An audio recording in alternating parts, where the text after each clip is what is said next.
The Rebel Capitalist Show. Let me go to Twitter, Mom, and see what people want me to ask you. Oh, okay. Is it true everyone who moves to Las Vegas has a story? Did you hear that one, Mom? I heard that one, but what's going through my mind is who doesn't have a story? I mean, no matter where you move, a story. So I think they're specifically talking about Vegas real estate on this one.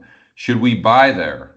Are they buying, selling real estate, and the ratio within the selling buying? I'm not sure. I'm not sure what specific metrics they're talking about, but I think the thrust of their question is, are prices going down in Las Vegas? If so, in what areas? But I think it's just quite the opposite. They're going up, Mom. Not right now, although as we talked about before, I anticipate that they probably will because we're so dependent on the entertainment industry, and the unemployment, I'm concerned, is going to really go down in certain areas. Some areas won't be as affected, but a lot of areas will be.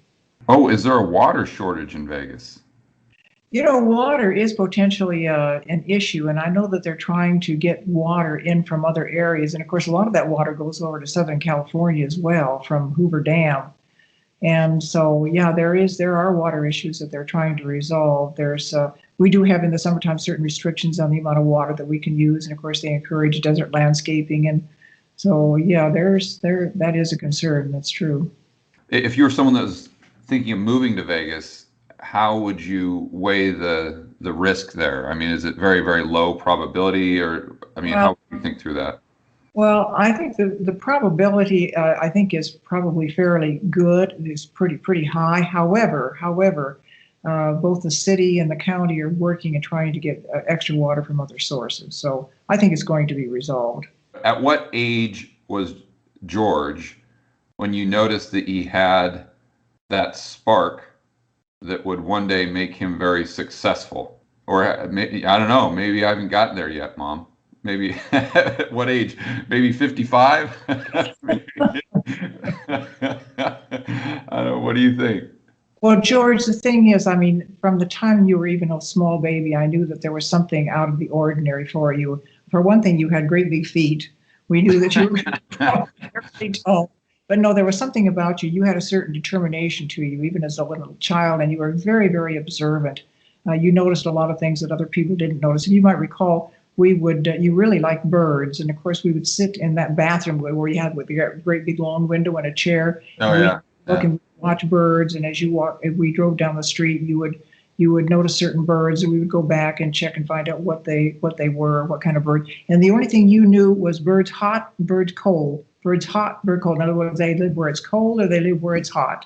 So that's kind of where you started out, but you had a lot of curiosity. And then, of course, reading that to Wile E. Coyote and the Roadrunner, and I had to read that to you repeatedly every day, sometimes several times a day.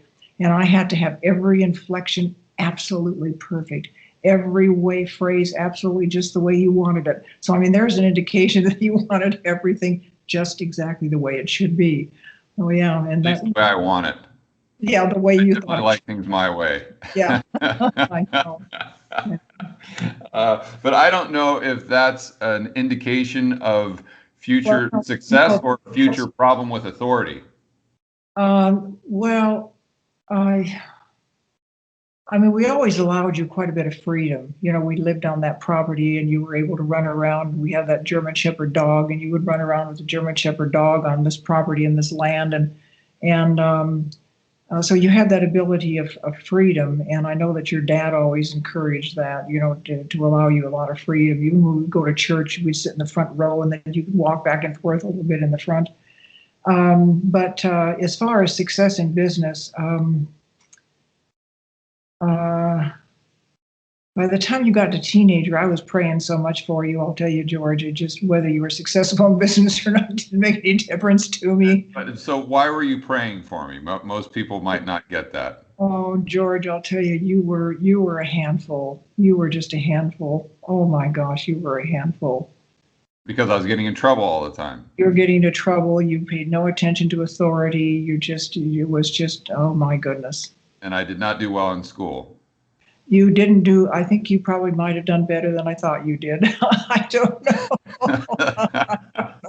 And keep in mind, I almost flunked out of high school. I know.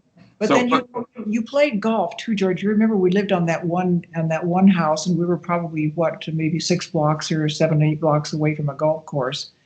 And you used to go over there and play, and in the rain, it was just pouring down rain, and you'd be on your bicycle with the golf carts over on the top of your red, and you'd be going over there. You're going to play golf. Extremely determined, extremely goal-oriented and determined.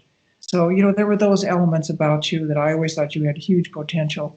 yeah, most people don't know that because I don't talk about that very much. But I almost played golf professionally. Yeah, right. I got into my 20s. But anyway, the main point there, and the reason I want to bring that up is because I've had a relatively high degree of success, or a lot of success, compared to how most people measure it in my life. And it's just to show the young kids out there, or really people at any age. I mean, you look at your story with what you're doing with eBay and kind of the estate sales and how you're still selling real estate. Look at what happened when I was a kid, and most people would say that I had potential, but I was really going in the wrong direction. And most indicators would lead you to believe that I would really struggle in life, and I ended up turning out okay. So if mom can do it at her age, if I can do it with that many, let's call them headwinds, anyone out there can be successful